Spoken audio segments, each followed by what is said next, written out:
बिहार में सर बिहार में अब नौकरी बंटने लगी है। केंद्र सरकार की तरफ से भी आज कैंप लगाए गए, समूचे बिहार में नौकरी बांटी जा रही है रेलवे का। क्या कहेंगे आप लोगों का जो रोजगार का अभियान है उसी को अब जरा साहब, जब हम रेल मंत्री थे श्रद्धेय अटल जी की सरकार में, तो जरा उस समय का पता कर न लीजिए कि रेलवे में कैसे हम लोग कितना लोगों को नौकरी दिलवाए थे। और रेलवे में तो मिलना ही चाहिए।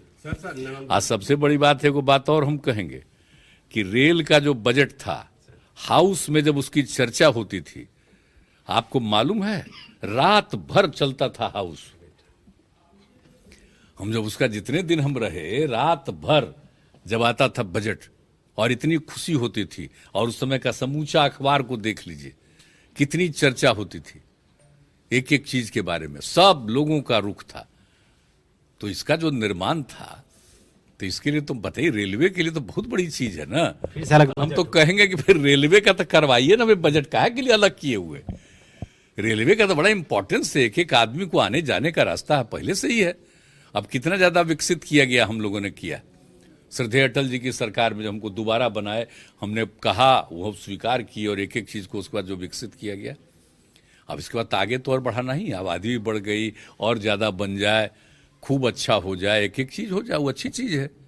और बहाली तो होनी ही चाहिए, बहाली तो होनी ही चाहिए।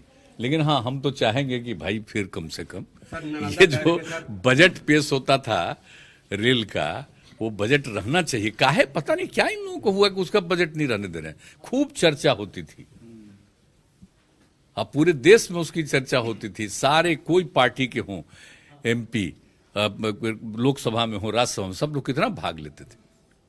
और जब हम लोग काम करते थे, जरा इन लोगों को कह दीजिएगा कि उस समय का पता करवा लीजिए कि कितना ज्यादा कोई पार्टी का एमपी रहे, कोई पार्टी का लोकसभा, राज्यसभा, कितना ज्यादा लोग पसंद करते थे।